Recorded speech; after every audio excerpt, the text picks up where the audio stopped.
오늘의 주제는 지난주와 같습니다. 분별입니다. 분별이 너무 중요한 주제인 것을 말씀을 대할 때마다 다시 한번 깨닫게 됩니다. 신앙은 실은 어린아이부터 어른에 이르기까지 다 분별의 과정을 거치게 되어 있습니다. 그리스도인은 그리스도처럼 말하고 생각하고 느끼고 행동하는 분별의 과정입니다. 지난주에 분별을 뭐라고 정의했죠? 잊으실 것 같아서 다시 한번 말씀드립니다.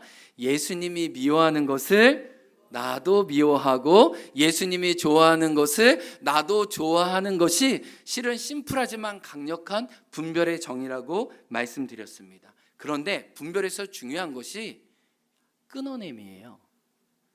끊어내야 할 것을 끊어내지 못하면 결국 재앙을 당합니다. 오늘 제목이 파미르 고온에서 배우는 분별의 지혜예요. 저에게 한 이야기가 늘 저에게 감동이 됩니다. 세계의 지붕이라고 불리는 중앙아시아 남쪽에 키르기스탄 사람들이 많이 사는 이 파미르 공원이 있습니다. 그곳에 키르기스탄인들이 전통을 지키며 사는데요. 이 전통 중에 하나가 늑대를 키우는 거예요. 사자나 다른 등등등등 아니라 있는 야생동물이 늑대밖에 없으니까 늑대를 키우는 겁니다. 그런데 한 달 이내 된 늑대 새끼만 바이굴에서 찾아서 데리고 오요. 왜냐하면 한 달이 넘으면 늑대 새끼가 어미 늑대를 알아보기 때문에 어미 늑대를 알아보기 전에 이 보름 전에 갓 태어난 이 늑대 새끼를 데리고 집에다 키웁니다. 그리고 유목민 같은 경우에 개를 키우니까 그 개와 함께 똑같이 늑대 새끼를 애완견처럼 같이 키우는 겁니다. 그래서 어미젖을 못 먹이니까 이렇게 소 같은 젖, 양 같은 것을 줘서 이 늑대 새끼를 먹이는 거예요. 늑대는 유전적으로 98% 개와 유전 DNA가 똑같습니다. 유목민은 1년, 2년 동안은 개처럼 이 늑대 새끼를 키워요. 그런데요, 2년이 지나면 어느 순간 이 본성이 나옵니다. 이 DNA를 숨기지를 못해요. 주인을 향해 이빨을 보이기 시작하는 때가 있습니다. 그때 주인은 과감히 결정을 해요. 개처럼 키우던 개 같은 늑대지만 그 늑대를 죽입니다. 때를 놓치면 늑대의 습성이요, 7마리에서 8마리가 같이 집단으로 서식하고 움직이거든요.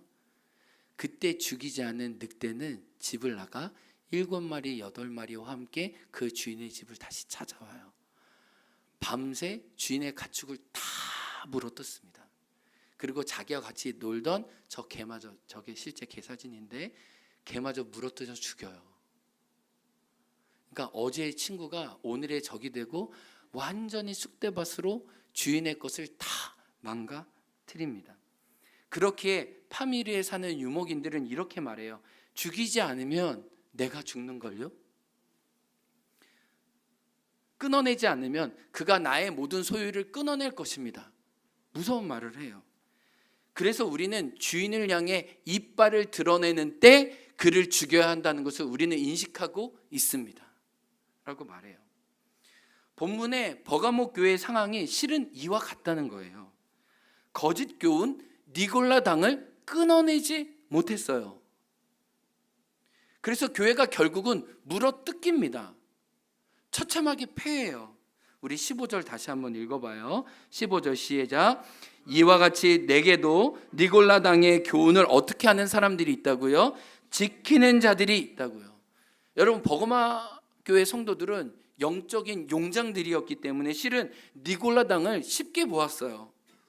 그들이 이빨을 드러냈거든요. 그럼에도 불구하고 무시했어요. 결국 니골라 당이 오늘 13절 후반절에 보면 니골라 당이 행했던 우상 숭배와 음행에 똑같이 동참하게 됩니다. 어느 순간 자기도 오염되고 먹힌 거예요. 끊어내야 할 것을 끊어내지 못하는 분별력을 잃었기 때문이에요. 그렇다면 오늘 본문은 분별력을 잃은 그들을 향해서 어떻게 분별력을 가질 것인지도 말씀하고 있어요. 어떻게 분별력을 가질까요? 단순해요. 원리는요, 말씀 앞에 설 때 분별력이 나와요. 말씀 앞에 머물수록 분별의 깊이와 너비가 더해지는 거예요. 이건 다른 말인데요. 이창환 지사님 이 말씀의 깊이와 너비 얘기하셨잖아요. 근데 시인이 된 느낌이 들었어요. 기도문에 왜 이렇게 부드러워졌죠? 왜 이렇게 넓어졌죠? 이렇게 하영 간사님의 사랑을 받아서 그런가요? 그렇다고 하세요. 이때는 부인하면 안 돼요. 그렇다고 하세요. 자, 굉장히 여성성이 넘치는 하나님의 아름다움을 많이 먹어봤다고 믿습니다. 아멘. 하여튼 너비와 깊이 나오면서 그 마음이 들었어요. 이렇게 말씀 앞에 설 때 실은 분별이 잘하고 깊어져요. 한번 따라해 보겠습니다. 말씀 앞에 서야 분별력을 얻습니다. 오늘 본문에 그 처방전을 주시는 거예요. 12절 말씀 한번 읽겠습니다. 시작. 버가모 교회의 사자에게 편지하라. 좌우에 뭐를 가졌대요? 날선 검을 가진 예수 그리스도가 너희 앞에 섰다. 날선 검. 16절 말씀도 같은 표현이 나와요. 시작. 그러므로 회개하라. 그리하지 아니하면 내가 내게 속히 가서 뭐라고 얘기해요? 내 입의 검으로 그들과 싸우리라. 자, 두 번이나 강조됐죠. 날선 검. 딱 동그라미 치세요. 성경 있는 분. 또 내 입에 검 동그라미 치세요. 여기서 모두 검은 하나님의 말씀을 뜻하죠. 그렇죠? 근데 놀랍게도요, 검은 버가모 도시의 상징이었어요. 우리 어느 도시에 가면 그 도시의 심볼이 있고 그 이미지가 있잖아요. 2000년 전에 버가모 도시의 성읍에는 황제가 전해준 황제의 큰 칼이 로고로 붙어 있었어요. 그래서 지금도 버가모 지역에 가면 기념품으로 뭐를 파는지 아세요? 칼을 팔아요. 이게 무슨 의미냐면 오늘 성경에 너희가 사는 곳은 사탄의 권자가 있는 데라, 사단이 있는 곳이라, 이게 황제가 완벽한 통치를 했다는 거 아니에요. 그래서 황제가 그 버가모 총독에게 칼을 줬거든요. 근데 총독과 그 버가모 사람들은 우린 황제의 말에 절대 충성합니다. 그래서 황제가 준 이 칼을 자랑으로 여기고 도시 심볼로 곳곳에 붙여놨다는 거예요. 이해되세요? 주님이 이 이미지에 대항해서 말씀하시는 거예요. 이 버가모 사람들은, 니골라 사람들은 황제의 칼을 의지해서 살아가지만 너희들은 그 칼이 아니라 무슨 칼? 하나님의 말씀의 칼로 서는 자들이다라고 이 이미지와 대조해서 명확하게 말씀하시는 거예요. 그러니까 버가모는 뭐예요? 칼의 전쟁터였죠. 황제의 칼로 살 거냐? 예수의 말씀의 칼로 살 거냐? 이 치열한 영적 전투 가운데 있었는데 버가모 교회 성도들이 끊어내지 못함으로 본인이 먹히고 죽여졌다는 것을 알게 돼요. 히브리서 말씀에 보면 이 날선검이 예수님의 말씀인데 예수님의 말씀이 얼마나 정교하게 우리에게 작용하는지 여러 구절들을 이야기해요. 좀 우리 공동 번역으로 읽어보기 원하는데요. 자, 글씨 이렇게 넣은 거에 주의해서 한번 읽어주세요. 같이 읽습니다. 하나님의 말씀은 살아있고 힘이 있으며 어떤 쌍날칼보다도 더 날카롭습니다. 그래서 사람의 마음을 첫 번째 어떻게 한대요? 꿰뚫습니다. 영혼과 정신을 어떻게 합니까? 갈라놓습니다. 관절과 고수를 어떻게 합니까? 쪼갭니다. 또 마음속에 품은 생각과 속삼을 어떻게 합니까? 드러냅니다. 13절 있습니다. 하나님의 눈앞에는 모든 것이 다 벌거숭이로 어떻게 됩니까? 다 드러납니다. 언젠가는 우리도 그분 앞에서 무엇을 받는 거예요? 심판을 받는 거예요. 말씀은 쌍날 칼이랍니다. 그 쌍날 칼이 날카롭대요. 그래서 꿰뚫고 갈라놓고 쪼개고 드러내고 심판한대. 종합하면 한마디로 말하면 말씀에서 분별력이 나온다는 거예요. 말씀 앞에 깊이 머물 때 분별력이 예리해지고 날카로워서 거짓을 끊어낼 수 있고 지극히 선한 것을 분별할 수 있는 총명이 나에게 온다는 겁니다. 아멘. 그러니까 여러분 이렇게 생각하지 마세요. 저도 한때 이렇게 어리석어서 제가 기도하면서 어떤 마음을 가졌냐면 하나님 내가 틀리지 않게 해주세요. 그릇된 결정하지 않게 해주세요. 이렇게 기도했어요. 그런데 하나님 보실 때는 이게 잘못되고 어리석은 거예요. 기도를 어떻게 하냐면 되면 하나님 제가 말씀 앞에 서게 도와주세요. 말씀으로 인도해 주세요. 말씀이 가르치는 방향을 보고 따라가게 해주세요 라고 이렇게 기도해야 되는데 저는 그냥 내가 실수할까 봐 이 실패를 통해 내가 자빠질까 봐 그걸 두려워해서 하나님 실패하지 않게 해주세요. A가 좋을까요? B가 좋을까요? 하나님 뭐가 덜 실패할까요? 뭐가 더 나을까요? 이렇게 기도했는데 이게 내가 어렵구나. 물론 그런 기도도 소중하지만 하나님이 원하시는 기도는 뭐냐면 말씀이 내 안에 오면 말씀이 나를 분별해서 그 걸음으로 가다면 지극히 선한 것을 하나님이 누리게 하시는 거예요. 그러니까 여러분, 내가 더 똑똑해져야지, 뭐가 더 현명하고 뭐가 더 후회를 덜할까, 이런 결정이 아니에요. 내가 말씀 앞에 서서 오늘 말씀이 나를 어느 길로 인도하지? 내가 어느 편에 서는 게 하나님이 더 낫다고 하실까? 하나님 말씀으로 보여주세요. 그리고 그 걸음을 따라가다 보면 가장 하나님이 여러분에게 주고자 하는 최고의 것을 받는 그 자리에 계실 줄 믿습니다. 근데 오늘 본문에 보면은 하나님은 버가모 교회 성도들의 불성실함을 아셨던 것 같아요. 그래서 마지막에 그들이 좀 성실할 것을 꾸중하시면서 그들을 좀 책망하세요. 17절 말씀 한번 읽어볼게요. 17절 시작. 귀 있는 자는 성령이 교회들에게 하시는 무엇을 들으래요? 말씀을 들으는데 이기는 그에게는 주님이 내가 감추었던 만나를 주신대요. 만나. 여기 만나 동그라미 쳐볼 필요가 있어요. 만나는 이스라엘 백성이 광야 중에 매일매일 먹었던 일용할 양식이죠. 그렇죠? 만나는 새벽에 내렸어요. 새벽에 거두는 거였어요. 하루 동안만 먹을 수 있고 그 다음 날까지 보관이 안 됐어요. 그래서 광야에 아마 숫꽃이라고 여겨지는데 숫꽃에 들어간 순간부터 가나안 땅에 들어가기까지 매일 아침마다 하나님은 일정하게 만나를 내려주셨어요. 메추라기는 성경을 가만히 보면 메추라기는 딱 한 달만 내렸어요. 매일매일 40년간 규칙적으로 새벽마다 이슬처럼 같이 내린 게 만나예요. 그래서 만나라는 건 뭘까요? 매일매일마다 먹는 하나님의 말씀을 의미해요. 그래서 신명기 8장 3절에 너희가 알지도 못하고 너희가 생각하지도 못한 하나님의 만나를 너희에게 주신 것은 여호와의 입에서 나오는 모든 말씀으로 사는 줄을 너희가 알게 하려 하심이라. 그래서 내가 너희에게 만나를 준 거야. 만나의 의미가 뭐래요? 매일마다 일정하게 주시는 하나님의 말씀으로 산다는 거예요. 그러면 버가모 교회는 어디서 자빠졌냐는 거예요. 위대한 영적 승리, 순교의 어떤 감동과 영광을 누렸음에도 불구하고 이제 안일함으로 말씀의 칼을 갈지 않았을 때 그들은 실족하게 된 거예요. 주님이 매일마다 말씀 앞에 나갈 것을 그래서 강조하고 있는 거예요. 제가 니골라당을 묵상하면서 이 디도서 1장 16절이 생각났어요. 디도서 1장 16절 한번 읽어보기 원하는데요. 말씀에 불성실하면 우리가 이렇게 돼요.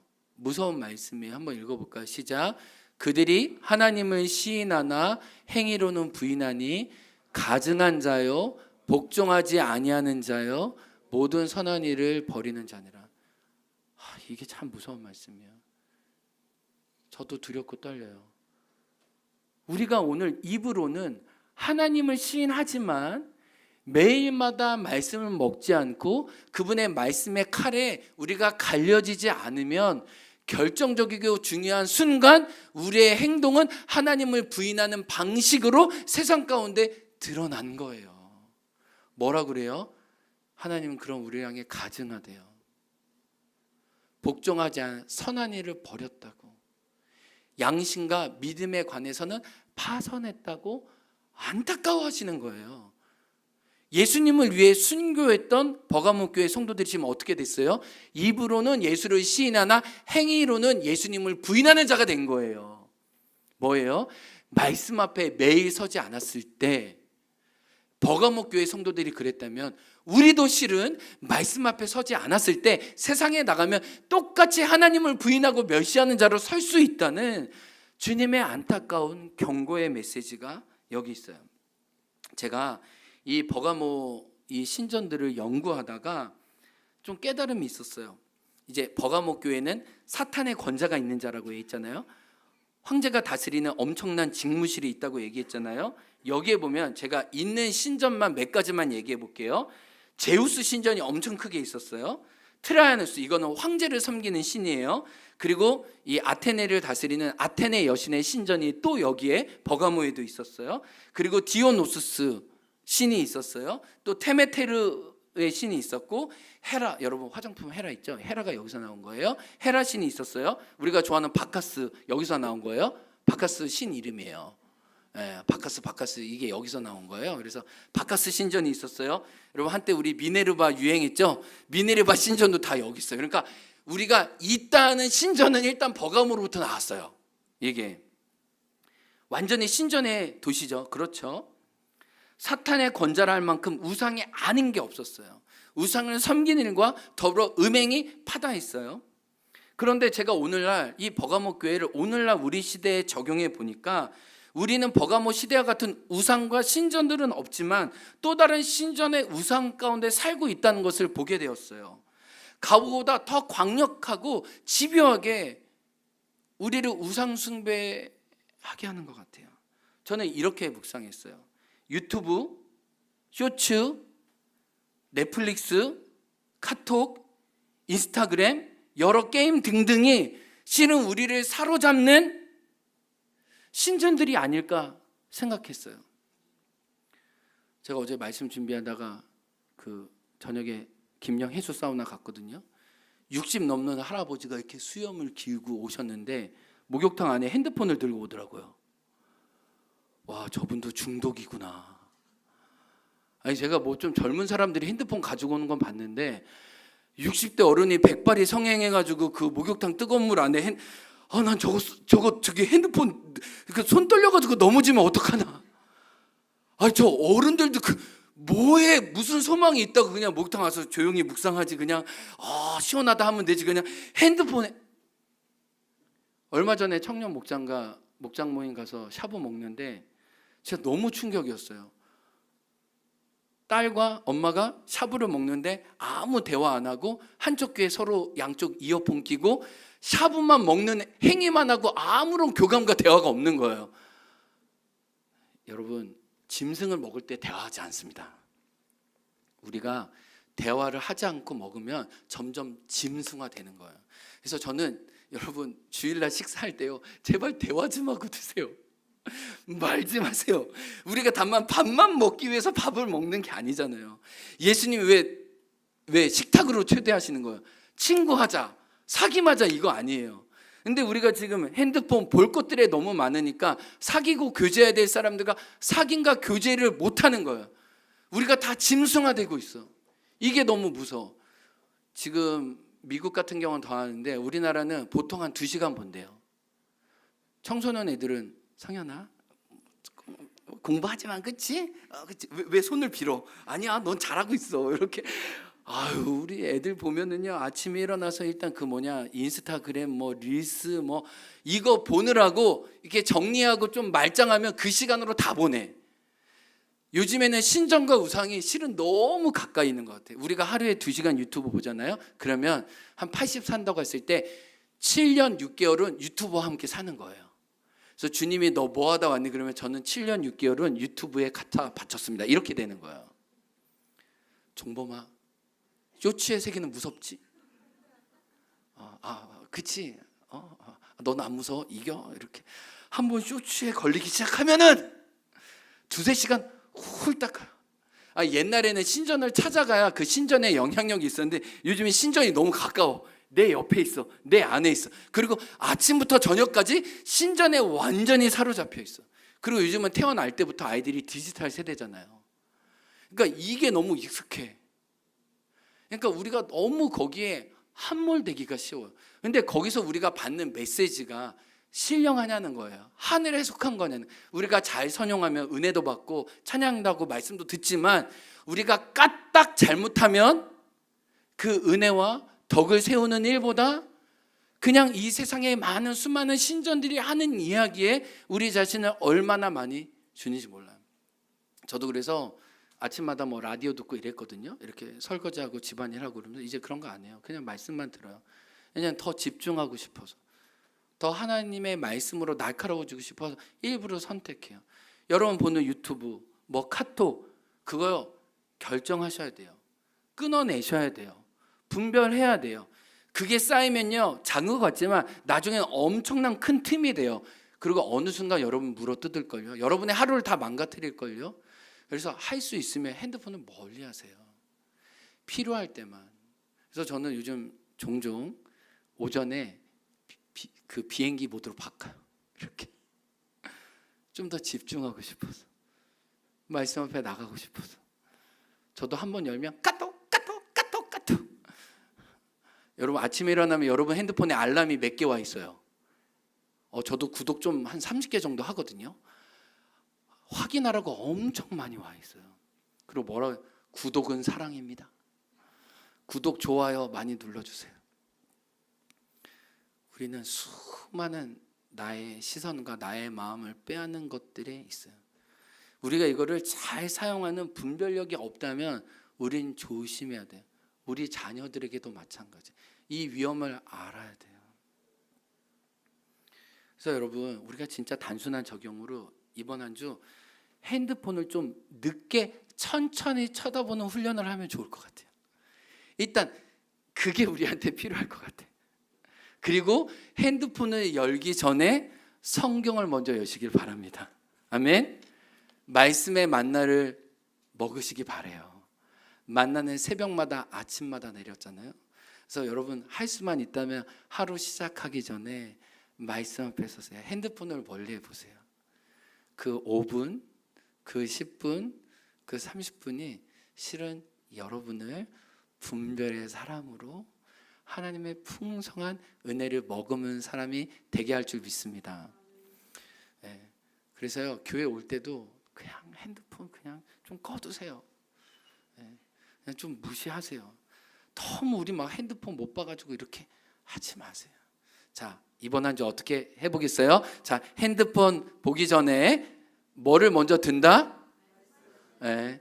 그래서 그 말씀의 만나를 매일 먹을 때 실은 가장 지극히 좋은 분별의 사람으로 자라나가는 거예요. 요즘 신전은 미네르바, 바카스, 헤라, 뭐 테르메르 이런 거 아니에요. 요즘 우상과 신전은 뭐일 수 있어요? 핸드폰에서 우리에게 주는 많은 메시지가 우리의 우상이 됐어요. 그걸 알고 잘 분별하세요. 그리고 가정에서도 여러분의 자녀 지켜주세요. 그리고 여러분이 유튜브와 이런 거 사용할 때 덕과 은혜 되는 걸로 오히려 이렇게 역전시켜서 사용해 보세요. 분별의 사람이 될 줄로 믿습니다. 그렇다면요, 말씀 앞에 설 때 말씀이 주는 두 가지 일이 있어요. 이 두 가지를 살펴보기 원해요. 첫 번째 따라해 보겠습니다. 말씀은 나를 세워줍니다. 13절에 보면 하나님이 안디바를 언급하세요. 그리고 안디바의 이름을 불러주고 내가 너의 충성을 안다, 너의 용기를 안다, 너는 참 귀하다 인정해 주세요. 격려해 주세요. 알아주세요. 이게 말씀이 세운다는 거예요. 따라합니다. 말씀은 나를 세워줍니다. 말씀은 나를 알아줍니다. 말씀은 나를 칭찬해 줍니다. 여러분, 버가모 교회뿐 아니에요. 주님이 소아시아의 7개의 교회에게 편지를 쓰면서 뭐라 그러냐면, 주님은 먼저 칭찬해 주세요. 주님은 먼저 격려해 주세요. 먼저 주님은 그들을 알아주세요. 이게 모든 교회의 순서예요. 물론 책망만 받은 교회 있죠. 물론 하나님께 칭찬만 받은 교회 있긴 하지만 이 두 가지가 동시에 나올 때는 늘 세워주는 말, 그 다음에 책망하는 말이에요. 여러분, 이 순서 자체가 중요합니다. 우리가 분별이 있으면, 지혜가 있으면 하나님의 순서를 따라가야 돼요. 제가 저희 그 아들을 책망하고 싶을 때가 있어요. 그러나 성경에 따르면 책망하기 전에 먼저 아들 향해 뭐를 하라는 거예요? 순서에 따르면 격려하고 세우고 인정하고 난 다음에 책망하라는 거예요. 하나님이 우리에게 말씀하실 때도 먼저 우리의 목을 조이면서 너 내 말 안 들으면 내가 가만히 안 둬가 아니에요. 하나님 먼저 우리를 알아주시고 인정하시고 세워주시고 우리가 조금 세워지고 난 다음에 그때 사랑의 매를 대시는 거예요. 아이들이 자빠져 있는데 어떻게 매를 대겠어요? 어떻게 징계를 하겠어요? 세워야지, 강건해져야지 매도 맞는 것 아니에요? 그러니까 하나님은 우리를 강건하도록 말씀으로 세워주시고 먹여주시고 채워주세요. 그러니까 여러분이 말씀 가운데 왜 계속 나가요? 하나님의 인정을 받는 거예요. 하나님의 세움을 받는 거예요. 하나님의 내가 너를 알아, 내가 너를 기뻐해. 이걸 경험하는 거예요. 우리가 지금 9월, 10월 사도행전 묵상하고 있거든요. 근데 실은 예수님 믿는 분들 사도행전 얼마나 많이 묵상했어요. 근데 말씀이 놀라운 건 매일마다 그 말씀을 대할 때 하나님의 때마다 시마다 주시는 말씀이 달라요. 이번 사도행전 묵상하는데 사도행전 9장 27절 말씀이 저에게 다가왔어요. 그 인물은 바나바였어요. 근데 제가 98년도 이 제주도 DTS 훈련받고 아우리치 중에 하나님이 이 사도행전 9장 27절을 저에게 주셨거든요. 제가 그렇게 기도했어요. 하나님, 제가 이 전도행 중에 기억하는 아주 중요한 기도 중에 하나예요. 하나님, 제가 바나바가 되고 싶어요. 하나님, 제가 위로의 사람이 되고 싶어요. 하나님, 격려의 사람으로 그래서 바나바라는 이름까지 얻게 되었는데 하나님, 제가 그런 사람이 되고 싶거든요. 그리고 하나님, 제가 연결하는 사람이 되고 싶어요. 하나님, 제가 통로가 되고 싶어요. 하나님, 제가 교차로가 되고 싶어요. 하나님, 제가 열린 문이 되고 싶어. 이런 기도를 이 강원도 철원에서 이 38선 이 앞에 두고 이런 기도를 했어요. 근데 하나님이 그 기도를 너무 기뻐하셨던 것 같아요. 그 기도를 저도 기억하고 있어요. 그런데 이번 말씀 묵상하는데 하나님이 어떤 마음이죠? 요한아, 너가 수년 전에 했던 기도 내가 들었어. 내가 너를 바나바처럼 사용했고 앞으로도 사용하고 싶어. 요한아, 너 그런 마음의 소원이 여전하니? 이렇게 말씀 가운데 물어보시는 거예요. 주님, 진짜 그래요. 하나님, 저 진짜 바나바처럼 살고 싶어요. 제가 한영원교회에 왔을 때 그 1년 목회하고 난 다음에 하나님과 이렇게 그냥 시간을 가졌어요. 하나님, 제가 목회를 돌아보고 내다보기 원해요.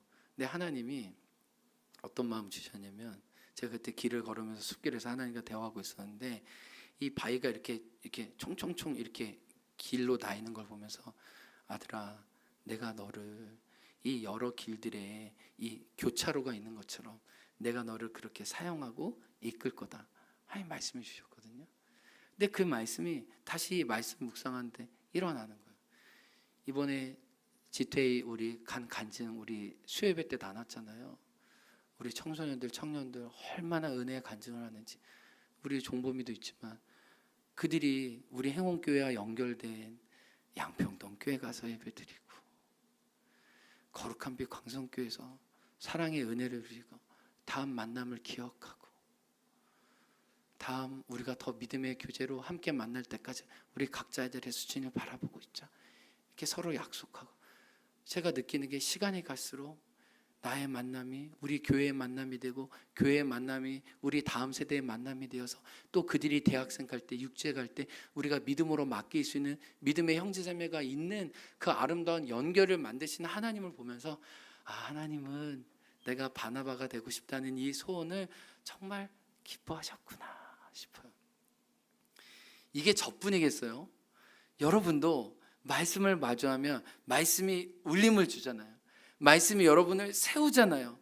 말씀이 여러분에게 생기를 주잖아요. 하나님, 제가 이렇게 살고 싶어요. 이렇게 되고 싶어요. 근데 하나님이 그 기도를 들으신다고요. 그 말씀으로 여러분을 세우신다고요. 그리고 매일마다 주님을 따라가다 보면 어느새 그 말씀이 여러분 삶에 이루어진 걸 본 거예요. 이게 신앙의 맛이잖아요. 이게 신앙의 기쁨이잖아요.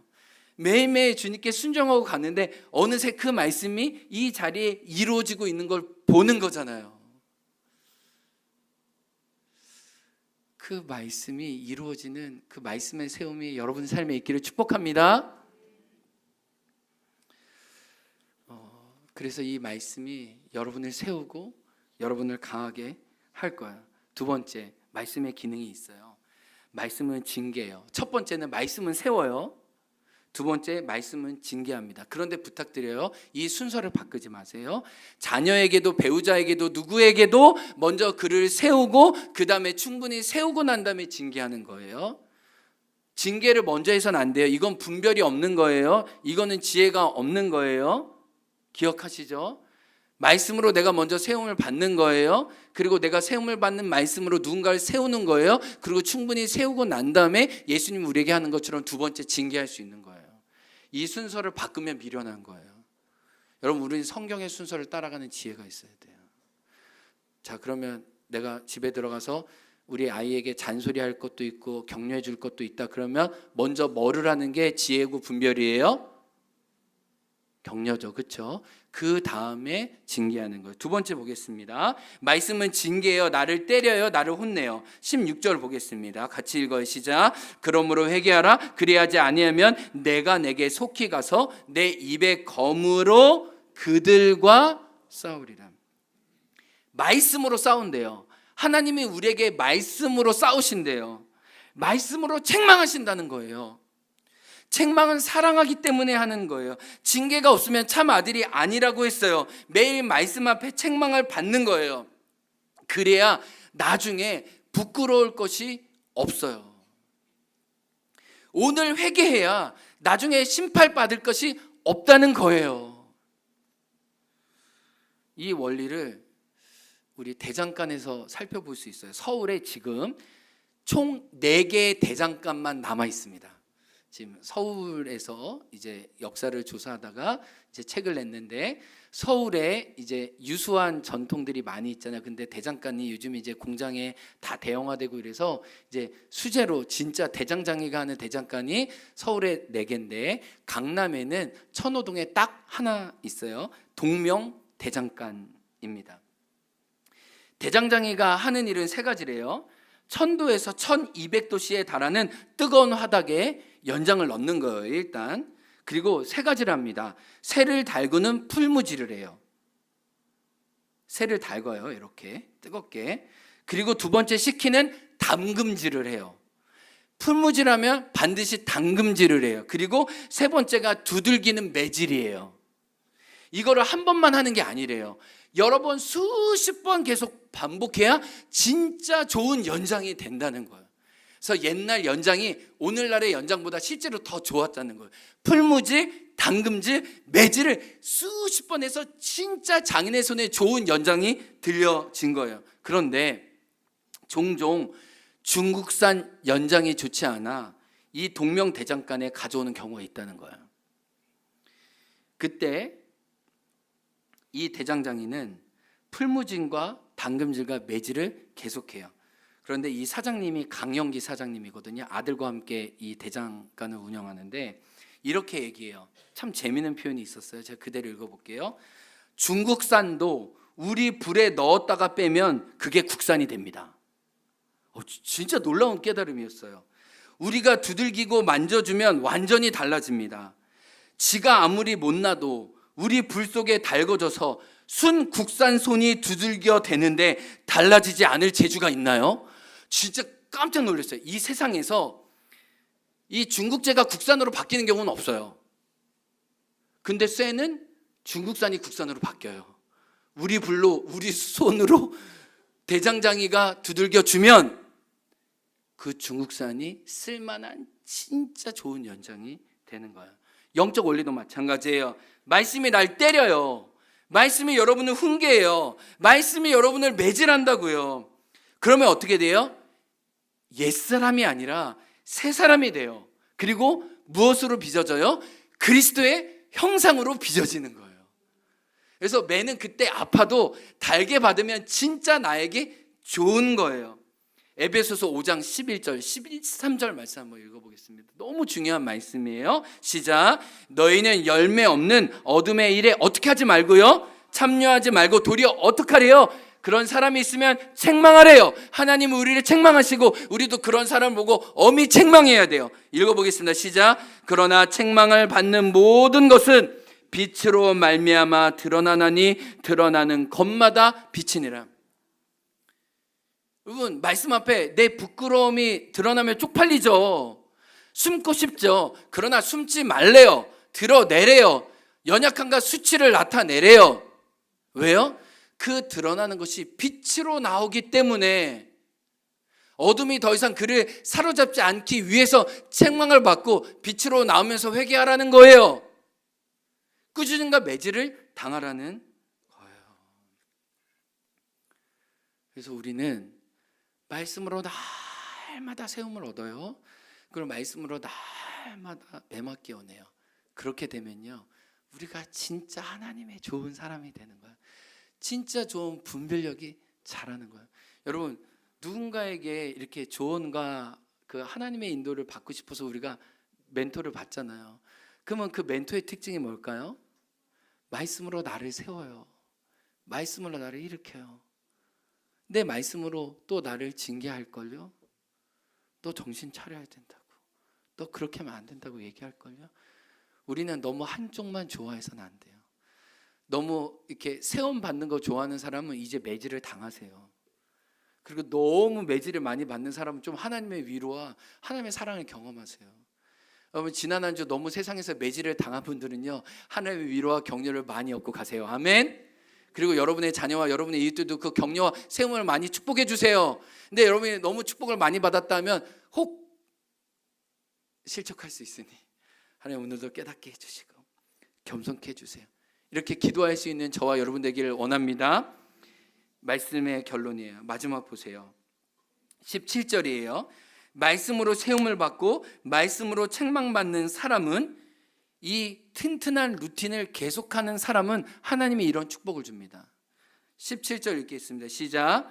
또 흰 돌을 줄 터인데 그 돌 위에 새 이름을 기록한 것이 있나니 받는 자 밖에는 그 이름을 알 사람이 없느니라. 자, 두 가지가 중요합니다. 흰 돌에 동그라미를 쳐보시고요. 그 다음에 새 이름이라는 말에 동그라미를 쳐보세요. 그 당시 이 총독이 버가모를 다스리고 있었잖아요. 총독이 파티를 열어요. 근데 요즘 우리 초대장은 이렇게 종이 초대장이잖아요. 뭐 당신을 초대합니다. 그 당시 초대장은 흰 돌이었어요. 흰 돌을 받으면 그 잔치에 초대된 거예요. 야, 나 총독의 잔치에 초대받았어. 총독이 진짜 좋은 거가 진짜 맛깔난 거로 우리 대접한대. 야, 나 봐, 흰돌이야, 흰돌. 부럽지 자랑하는 게 흰돌이었어요. 하나님은 말씀의 흰돌로 우리를 당신의 잔치에 초대하는 거예요. 그래서 이 말씀을 의무적으로 먹지만 실은 말씀에 나가다 보면 말씀이 나에게 약이 돼요. 맛이 돼요. 축복이 돼요. 잔치가 돼요. 오 주님, 내 잔을 넘치도록 채워주시는 하나님의 풍성한 나라를 이 말씀 안에 누리게 된다는 거예요. 주님이 그래서 그 흰돌을 주신다는 거예요. 여러분, 이 말씀의 맛과 이 말씀의 파티를 정말 많이 경험하셨으면 좋겠어요. 그래서 이 에베소서 3장 16절에 보면 하나님의 말씀이 풍성하면 시와 찬미와 시위와 노래가 감사해서 서로 감사함으로 화답한대요. 여러분이 목장에서 내가 한 주간 동안 그 먹은 은혜의 말씀을 실은 나누는 거예요. 실은 공명하는 거예요. 실은 울리는 거예요. 왜요? 내가 배부른 하나님의 말씀으로 그를 살려주는 거죠. 이게 만나, 이게 말씀이 우리에게 하는 그 흰돌의 역할이에요. 하나님이 여러분을 당신의 잔치에 초대하십니다. 말씀을 먹을 때 하나님이 여러분을 살려주시고 만족해 하시는 것. 그러면 새 이름은 뭐예요? 이 흰돌 위에 새 이름을 적어주신대요. 새 이름은 새 정체성이에요. 나의 신분이에요. 내가 어디로 와서 어디로 가는지, 나의 소명이 무엇이고 나의 자리가 무엇인지 하나님이 규정해 주시는 새로운 정체성으로 살아간다는 거예요. 무엇 안에서요? 말씀 안에서 내가 누구인지 알려주신다는 거예요. 세례 요한도 자기 자신에 대해서 궁금했어요. 광야에서 하나님의 말씀을 들고 하나님 앞에 섰어요. 이사야 말씀을 읽을 때 하나님이 세례 요한에게 말씀하세요. 너는 광야에서 외치는 자의 소리다.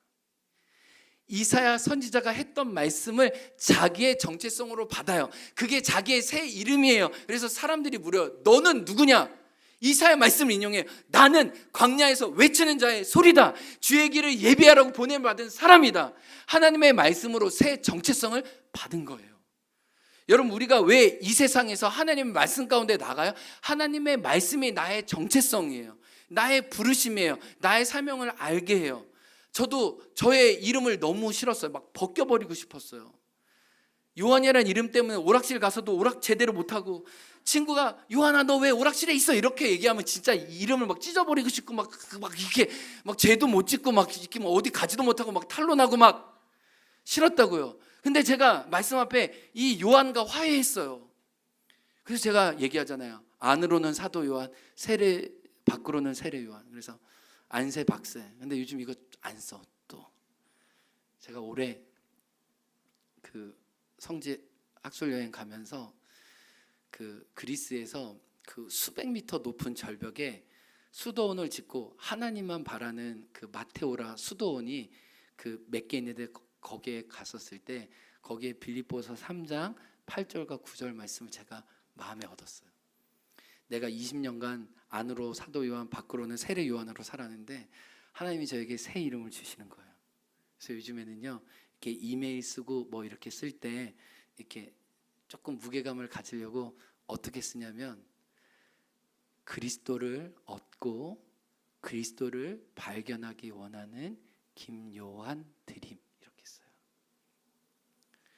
그리스도를 얻고 그리스도를 발견한다는 사도 바울의 말씀에서 하나님이 저의 정체성을 알려주신 거예요. 여러분이 하나님의 말씀 앞에 나가잖아요. 하나님의 말씀이 여러분이 어떤 자인지 알려줘요. 그러면요, 세상을 반대해서 또 세상에 꿀리지 않고 정말로 살아갈 수 있어요. 주님은 우리에게 말씀으로 당신의 식탁에 초대하시면서 그 말씀을 먹을 때 진짜 내가 누구인지 알게 하십니다. 세상에 감당하지 못하는 믿음의 걸음을 걷게 하실 줄 믿습니다. 이 하나님 나라의 잔치에 새로운 정체성의 날마다 만나를 먹음으로 승리하는 여러분 되시게 주의 이름으로 축복합니다. 우리 말씀에 응답하면서 찬양하기 원합니다. 영원한 사귐에 날 초대하시네. 주님을 누리며 사는 것, 날 지으신 대로, 날 부르신 대로 주님과 말씀으로 함께 걷기 원합니다.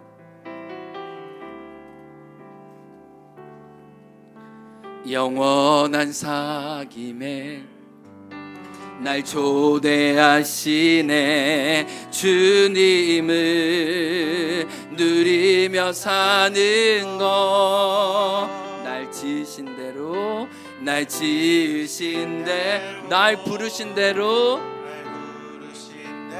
주님과 함께 걷는, 다시 한번 영원한 사귐에 날 초대하시네.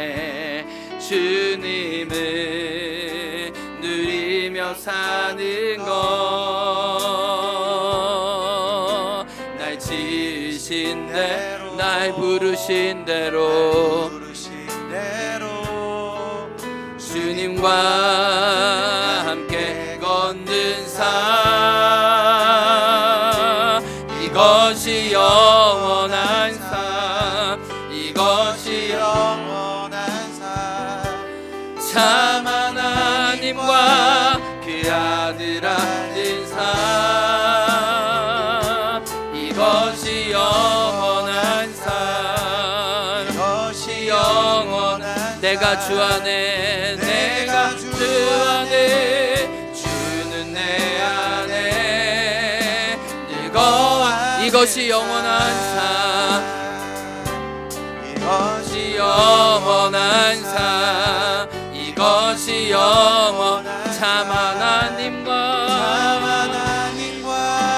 그 아들 아는 삶, 이것이 영원한, 이것이 영원한 삶, 내가 주 안에, 내가 주 안에, 주는 내 안에 늘 거하는, 나의 길 오직 그가 하시나니, 나의 길 오직 그가 하시나니, 나를 단련하신 후에 내가 정금같이, 정금같이 나오리라. 나오, 나의 길 오직 그가 하시나니, 나의 길 오직 그가 하시나니, 나를 단련하신 후에 내가 정금같이, 정금같이 나오. 우리 이 시간 기도하기 원합니다. 버가목 교회의 성도들은 수많은 신전들 가운데 살았습니다. 우리도 수많은 신전들과 우상들 가운데 살고 있습니다. 우리의 시선과 우리의 손에 붙들려져 있는 핸드폰이 너무나 강력한 우리의 우상이 되지 않나 싶습니다. 아이부터 어른에 이르기까지 너무나 많은 봐야 할 것들, 확인해야 될 것들, 체크하라고 알람으로 우리를 건드리는 것들이 너무 많은데, 그래서 우리의 주의를 주님께 드리지 못하고 고요한 가운데 하나님의 말씀을 먹지 못하는 우리의 미련함, 우리의 끊어내지 못함이 하나님이 보시고 안타까워하십니다. 우리 기도하기 원합니다. 하나님, 내가 그 어떤 것을 우상으로 신전으로 세우지 않겠습니다. 끊어내게 하여 주옵소서. 거절하게 도와주옵소서. 말씀으로 세움받게 도와주옵소서. 말씀의 풀무질과 당금질과 매질을 당하게 하여 주옵소서. 하나님, 말씀의 초대, 말씀의 인도를 받게 도와주시고 그 인도에 내가 누구인지 알려주시는 하나님 나라의 시민과 정체성으로 살아가는 제가 되게 도와주옵소서. 말씀에 응답하면서 주여 한창하고 기도하며 나아갑니다. 주여 하나님 아버지, 하나님 말씀으로 우리를 세워주시니 감사합니다. 하나님 말씀으로 우리를 격려해 주셔서 감사합니다. 하나님 말씀으로 우리를 노래하게 도와주셔서 주님 감사합니다. 하나님 말씀으로 우리를 안다고 말씀해 주셔서 주님 감사합니다. 하나님, 그러나 말씀으로 우리를 풀무질하시고 하나님 말씀으로 우리를 담금질하시고 하나님 말씀으로 우리를 매질하게 하여 주옵소서. 하나님 말씀에 식탁에 말씀의 잔치에 초대받아 하나님 우리를 당신의 말씀 앞에 나아가게 도와주시니 감사합니다. 하나님 말씀으로 내가 누구인지, 내가 어디로 와서 어디로 가야 되는지, 나의 소명과 나의 부르심을 알기를 주님 소원합니다. 주님 아버지, 그 말씀이 살아있게 해주옵소서. 하나님 살아있고 능력 있는 하나님의 말씀으로 깨워주옵소서. 하나님 그 말씀을 주관하게 도와주시고 말씀을 선택하게 하여 주옵소서. 하나님, 우리가 믿음의 사람이 되기 원합니다. 하나님의 사람이 되기 원합니다. 정과 같이 단련되기 원합니다. 하나님 안에만 실만한 우리의 도구가 되기 원합니다. 주여, 믿음의 눈 열어 하나님 안에 말씀 바라보게 도와주옵소서. 우리 다같이 일어나 찬양하며 나아갑니다. 나에게 오직 그가 하시나니, 오직 그가 나를 단련하십니다. 나를 단련하신 후에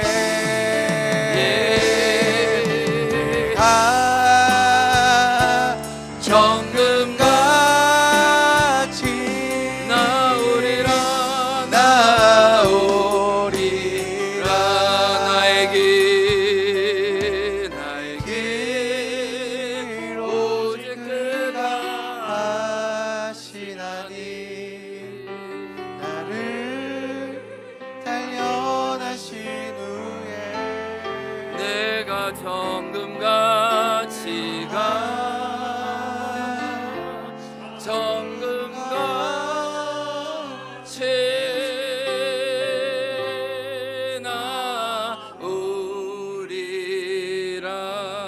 내가 정금같이, 내가 정금같이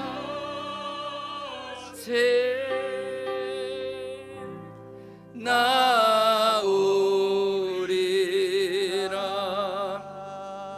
하나님, 늑대 새끼를 데려와도 늑대를 죽여야 될 때가 있습니다.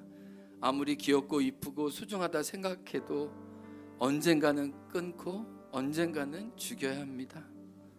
하나님, 나에게 너무 익숙하고 편안하고 나에게 좋아 보이는 것이 실은 우리를 찌르고 우리를 파괴한다는 것을 알면서도 우리는 여전히 거기에 붙잡혀 있습니다. 주님, 우리를 불쌍히 여겨 주옵소서. 우리의 눈과 우리의 지각과 우리의 영혼을 사로잡으려고 하는 수많은 우상들을 멀리하고 피할 수 있는 담대함을 허락하여 주옵소서. 하나님이 좋아하시는 것을 나도 좋아하고 하나님이 거절하시는 것을 나도 거절할 수 있는 분별해서 자라게 도와 주옵소서. 하나님 말씀으로 우리 한 분 한 분 세워주세요. 사랑하는 딸아, 너가 얼마나 소중하고 아름답고 내가 너를 인정하는지 하나님 날마다 우리 성도님 한 분 한 분에게 말씀하여 주옵소서. 세상에 주지 못하는 위로와 용기를 얻고 이 자리에 나아가게 도와 주옵소서. 하나님 또 기도합니다. 우리를 정신 차리게 도와주셔서 말씀으로 징계를 받게 도와주옵소서. 말씀의 풀무질 안에, 말씀의 담금질 안에, 말씀의 매질을 받게 도와주옵소서. 하나님, 그래서 옛 것이 새 것 되게 도와주옵소서. 세상의 것이 신령한 거룩한 하나님의 것이 되게 도와주옵소서. 하나님, 우리에게 인도를 주십니다. 하나님 나라의 잔치에 초대하십니다. 말씀으로 우리를 먹여주십니다. 그 말씀 안에 나에게 새로운 정체성을 주십니다. 내가 누구인지 알게 도와주십니다. 세상이 이해하지 못하는 하나님의 사람으로 살게 하십니다. 주여, 기도합니다. 우리 개인과 우리 가정과 공동체를 말씀으로 충만케 하여 주옵소서. 시와 찬미와 신령한 놀래로 서로 화답하며 감사함으로 응답하는 주의 자녀 되게 도와 주옵소서. 하나님, 이 시간 육신이 연약한 자들에게 여호와를 합하여 하나님 치유하여 주옵소서. 심령이 공고한 자에게 하나님 그 어루만져 주셔서 그 상하고 어그러진 영혼을 말씀으로 새롭게 하여 주옵소서. 하나님, 걸어가는 길을 알지 못해 하나님의 뜻을 묻고 있는 당신의 자녀에게 하나님의 뜻을 보여주시고, 아파하고 힘들어가고 있는 우리 자녀들 위해 기도하는 부모의 눈물을 들어주셔서 우리 자녀를 위로하시고 건강케 하시고 활짝 핀 꽃처럼 하나님 앞에 세워 주시기를 간절히 기도합니다. 하나님, 군대가 있는 당신의 아들을 기억하여 주옵소서. 하나님, 예수님을 알지만 또 멀리 떠나 있는 당신의 아들들 청년들을 기억하여 주옵소서. 하나님, 우리 공부하는 학생들에게 지혜를 주옵소서. 하나님을 경외하는 지혜를 주옵소서. 하나님 우선으로 여기는 우선순위가 세워지게 도와주옵소서. 하나님, 여러 마음의 고민과 육신의 고민을 다 주의 손에 올려드리오니 말씀으로 우리를 단단케 하시고 말씀으로 채워 주옵소서. 하나님, 오늘도 모든 좋은 것을 주시는 하나님께 드립니다. 연락하세요. 하나님, 이 오병이어를 30배, 60배, 100배 되게 해주셔서 만민을 살리게 해주세요. 하나님, 제주를 축복하게 도와주세요. 다음 세대를 섬기게 도와주세요. 이 제물과 함께 우리의 삶을 드려 거룩한 제사로 한 주간 주님과 동행하게 하여 주옵소서. 지금은 우리 구주 예수 그리스도의 은혜와 하나님 아버지의 사랑과 성령의 교통하심이 말씀으로 더불어 살기 원하는 당신의 자녀 위에 지금부터 영원토록 함께하길 간절히 축원하옵나이다. 아멘.